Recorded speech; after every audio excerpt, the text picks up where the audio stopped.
In a lot of those cases, you pumped about a lot of money, I guess, into a development project, and it is what it is. And I understand it, but there's just better ways to, I guess, maybe prevent that from happening. And I guess for companies that don't have, I guess, a budget allocated to innovation, so to speak, what would be kind of like a Moneyball approach to kind of do it without a budget? Because I think you can create new things without necessarily having like a huge budget. Sometimes it's just iterating on what you have, or maybe just getting the right people involved, maybe to make a couple adjustments to an offering, so to speak, that's a bolt on to your service. But I guess the question is, I guess, how do you innovate without any money? Okay, so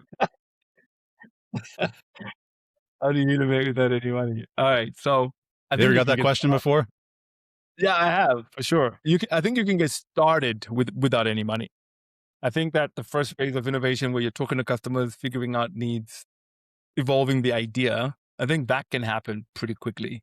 I think that and I remember like being in a couple of conversations with leaders about this. I think one of the bigger challenges is all that energy, all that momentum that's built up in those early stages.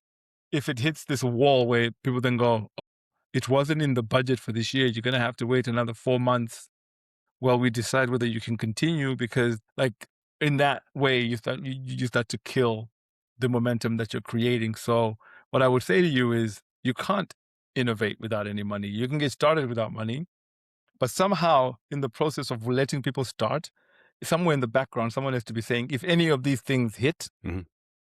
well, how are we going to fund it? Like that question has to be getting answered by someone.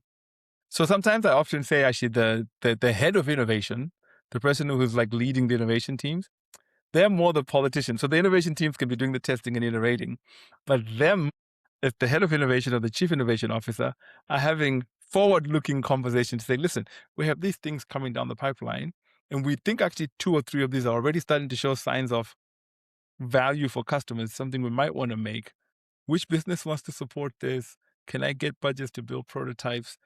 Can you unlock a customer relationship so we can do a pilot? Can you? Because what tends to happen is when you're innovating without any money, you get to the moment where you get ready to do the next stage, and that's when you start asking for money. And that's a huge mistake I think that innovators make. Speaking of mistakes, since everything these days is AI powered and AI enabled, and companies are kind of wrestling with the challenges of what the heck to do with it, whether it's in R&D or making products or sales, marketing, how is AI impacting your business conversations that you're having with large organizations as far as how that directly impacts innovation? Are we just, I don't know, applying, I guess, new concepts to existing foundations that are already broken? Yeah, yeah, that is, there is something to that.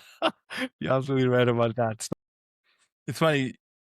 Yesterday and today, I was working on proposals with two clients, and one insisted that I have to frame all the work around AI. She said, like, if you don't frame it around AI, your proposal is not going to get accepted. All we're focused on in this company is AI. So I had to go and reframe that, right? And then the other one, because the customer was like, no, take out all the AI stuff. Like, transformation is transformation.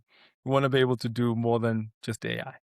And so you're seeing, like, we're like in this kind of early wild west type days where some people are like all in, some people are like half in, and some people are like waiting to see, right?